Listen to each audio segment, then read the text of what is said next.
Hi, welcome to the first and possibly last episode of Chop and Hack Golf. My name's Malcolm. What I'm going to do today is an experiment to see if there's any difference between an old wedge and a new wedge. Why am I doing this? Because I remember reading an article online that said you have to renew your wedges about every 6 months, and I thought that seems quite often and also sounds like it's going to be quite costly. So is there any real need to do that? I had a look on YouTube and there were some clips about it, but they're all fairly similar. All people hitting inside at a screen with a computer simulating what's happening on the green. Only problem with that is I don't play my golf inside, don't hit golf balls at a screen when I'm playing, and I've seen Terminator, you can't trust computers. So what I'm going to do is I'm going to hit balls outside at a real green and actually go down to the green and measure what's happening down there. I'm going to hit the balls in two different situations. One from the mat at the driving range. Some of you will be saying, Malcolm, when you play, do you play all your shots from the mat? Yeah, I do actually. No, not really, but it's the only place on the course where I can hit lots of balls from the same place and not dig up the course. And then I'll go down to the pitching green, find some nice long grass and hit it out of there. I've got two clubs to compare, both are 60 degrees, both 6 degrees bounce. And one's old, which is this one. That's the TaylorMade. It's about 10 years old. Grooves are well and truly worn. When you rub your finger across it, you can actually feel a bit of an indent in the face. The new one is a Cleveland Rotex 2.0. This is this one. Grooves are still nice and new, really sharp. In fact, you can probably use it to grate a carrot. So how's the experiment going to go? I'm going to hit 5 shots from each place, measure the best 3, and have a comparison of the average. I'm going to use nice new spinny Titleist Pro V1 golf balls and see how we go. So I'll head down to the golf course, hit some down there, and then come back here to crunch the numbers. Right, I'll hit 5 with the Cleveland, and then have another go with the TaylorMade.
Right, I'll walk down to the green and measure those ones.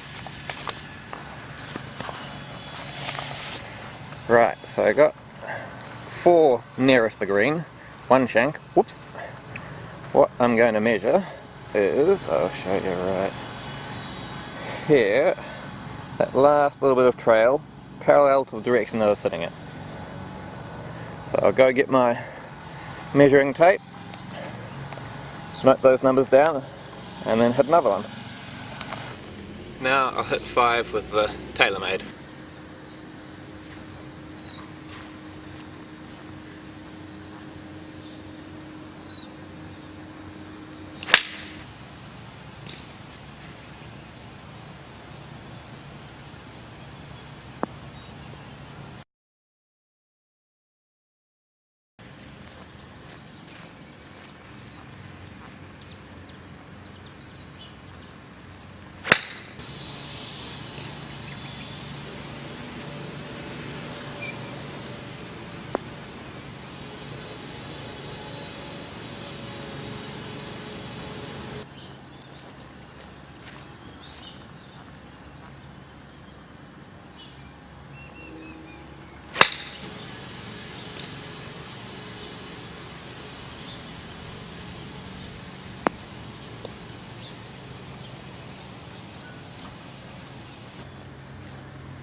I'll start by hitting 5 with a TaylorMade.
Alright, I'll wander on down to the green, measure those, and then come back and hit 5 for the Cleveland. Alright, measure the best 3, got the best one as well. Now it's time to have a wee hit with this one.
Right, that's 5 hit with the Cleveland as well. I'll go measure them and then compare the two. Well, had some fun hitting some balls down at the golf course. I'm back here now, so we'll just bring up some numbers and we can talk about them. Well, there's the numbers, and we can see from the practice mats that there wasn't a lot of difference between the old club, which was the TaylorMade, and the new club, which was the Cleveland.